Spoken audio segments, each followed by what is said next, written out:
not be the most exciting idea that comes to mind when you think of architecture, but policy encompasses, empowers, and restrains virtually every aspect of design. The pervasiveness of policy becomes clear when we remember the root meaning of policy comes from polis. Polis is Greek for city. It is embedded in the word metropolis, a large, complex, life-sustaining, or literally mother city, and cosmopolis, or cosmopolitan, meaning worldly, multicultural, knowing diverse places, or literally being a city, citizen of the cosmos, or of the world. At the heart of the ancient Greek city was the agora, an open space where different people would assemble to discuss and debate issues of the day, collectively make decisions, and together create and interpret law. The invention of the agora and the social exchange it fostered marked the beginnings of democracy.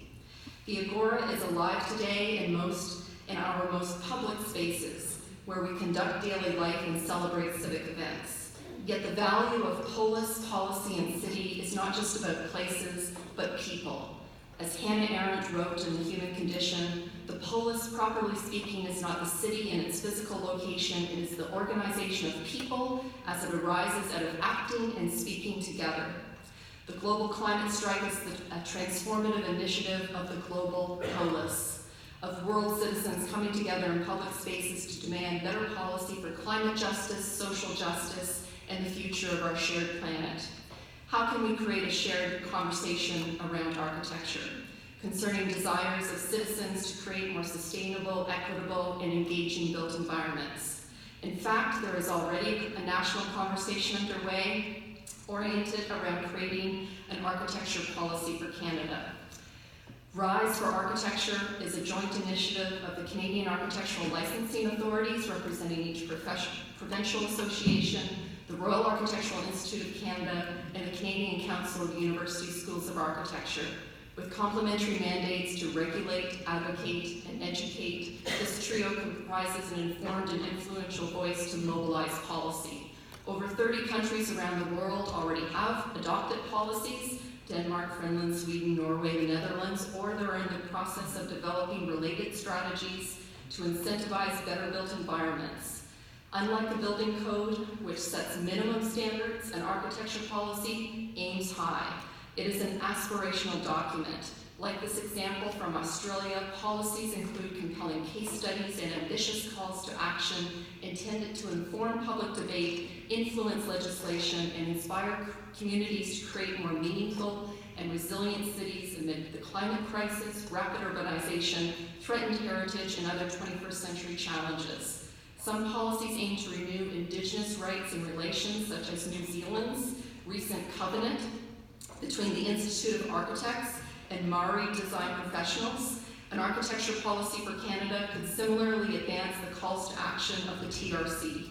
Most of Europe has joined this conversation and have hosted conferences on architecture policies, most recently in Romania this past summer, where future shapers from dozens of countries were convened by the Romanian Order of Architects and their Ministry of Culture. Closer to home, the Quebec Order of Architects, after 4 years of research and public outreach, published a 2018 white paper calling on government to promote design excellence and raise awareness of best practices. In response, just this past spring, the Quebec Minister of Culture and Communications announced their commitment to work with the OAQ and Quebec citizens on a provincial architecture strategy. For the last 2.5 years, I've been working with a task force of architects from across Canada to bring this initiative to a national level. We presented at the Empowering Change Conference in Quebec City this past May, and the upcoming RAIC Festival in Toronto in October has adopted our task force named The Future of Architecture as their overarching theme. Now, as an educator, I know that students are the future of architecture. Many are fearless visionaries, unafraid to rethink the status quo and reimagine a future that is more sustainable and inspiring than today. To help ensure students and educators have a voice in this process of developing an architecture policy, I have organized, with the support of a federal grant, a series of forums called CAFÉs, Canadian Architecture Forums and Education, involving 12 schools of architecture in 5 forums over 1 year, beginning with Café Atlantic at Dalhousie University on October 7th, next week. This CAFÉ initiative creates a National Agora, a common forum for conversation about polis, policy, and the future of architecture. It will be a dynamic exchange with an inclusive blend of voices from different parts of Canada. Each forum will include presentations, roundtable discussions, and debate around 4 themes. Place, with questions about regional identity, cultural vitality, land and resources. People, concerning individual and collective well-being, memory, and meaning. Prosperity, sustainable urbanism and environmental stewardship, and potential. Speculating on the role of innovation, education, creative research, and new partnerships. CAFÉs invite students, design communities, and the public to consider 2 primary and interdependent questions. What is your vision for the future of architecture, and what is your vision for the future of Canada? There are multiple ways to participate. Everyone can attend a CAFÉ. There is also a call for manifestos, inviting students and anyone interested in the built environment to describe your vision, question, or concern about the future of architecture.